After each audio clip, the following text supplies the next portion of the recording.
Hello बच्चों।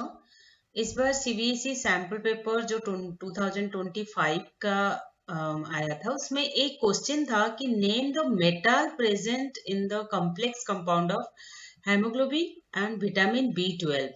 Most of the case में क्या करते हैं कि हम कॉम्प्लेक्स टॉपिक तो पढ़ के जाते हैं, लेकिन कोऑर्डिनेशन कंपाउंड जब खत्म होने वाला है तो आप सोचिए, जो लास्ट पेज में एनसीईआरटी बुक के लास्ट पेज में कुछ यूज ऑफ कोऑर्डिनेशन कंपाउंड, मतलब कहाँ पे यूज होता है या कहाँ पे प्रेजेंट होता है, उसके बारे में लिखा हुआ है, जो मोस्ट ऑफ द केस में स्टूडेंट्स भी स्किप कर देते हैं और टीचर्स भी उसको पढ़ाते नहीं है।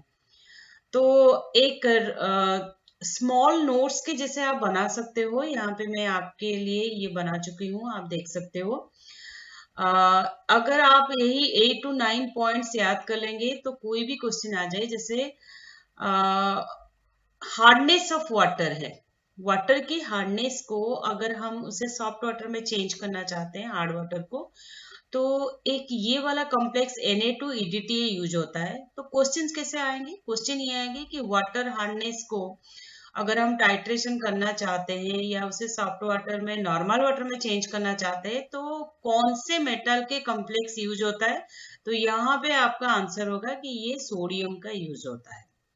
सिमिलरली सेकेंड क्वेश्चन है हमारा कि जो क्लोरोफिल है, जो हमारी प्लांट में प्रेजेंट होती है, फोटोसिंथेसिस में हेल्प करता है, वो कौन से मेटल का कॉम्प्लेक्स है? वो है मैग्नीशियम का कॉम्प्लेक्स।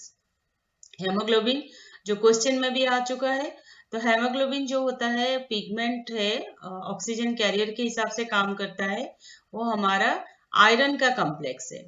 विटामिन B12 जिसके बारे में क्वेश्चन गिवन है, वो कोबाल्ट का कॉम्प्लेक्स है। कभी भी उस कॉम्प्लेक्स का फॉर्मूला नहीं आएगा, सिंपली ये पूछा जाएगा कि वो सेंट्रल मेटल एटम कौन प्रेजेंट है। एक रोडियम का कॉम्प्लेक्स है। रोडियम एक ट्रांजिशन मेटल है जो विल्सन कैटलिस्ट के हिसाब से यूज होता है जब हम अल्कीन के हाइड्रोजनेशन करते हैं।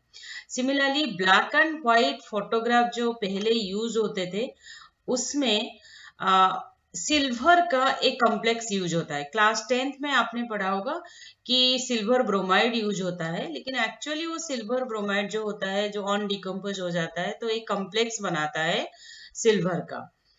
ईडीटीए जो होता है, प्रॉपर जो ईडीटीए है, वो किसी भी कॉम्प्लेक्स के साथ लेड पॉइजनिंग अगर हो जाता है मेडिकल में, उसे यूज किया जाता है ट्रीटमेंट के लिए। सिमिलरली जो प्लैटिनम है, वो है आपके ट्यूमर के लिए एक कोऑर्डिनेशन कंपाउंड, प्लैटिनम का एक कॉम्प्लेक्स है जो ट्यूमर के लिए यूज होता है। तो ये 8 पॉइंट्स अगर आप याद कर लेते हैं, तो आप सोचिए यहाँ पे जैसे अगर आप देख सकते हो कि जो क्वेश्चन आया था, और ये 2 मार्क्स के क्वेश्चन था, लेकिन मोस्ट ऑफ द केस में बच्चे ये सिंपल थिंग पढ़ के नहीं जाते हैं, तो मार्क्स हम लूज कर जाते हैं। तो आई होप इतना तो आप याद ही कर पाओगे। थैंक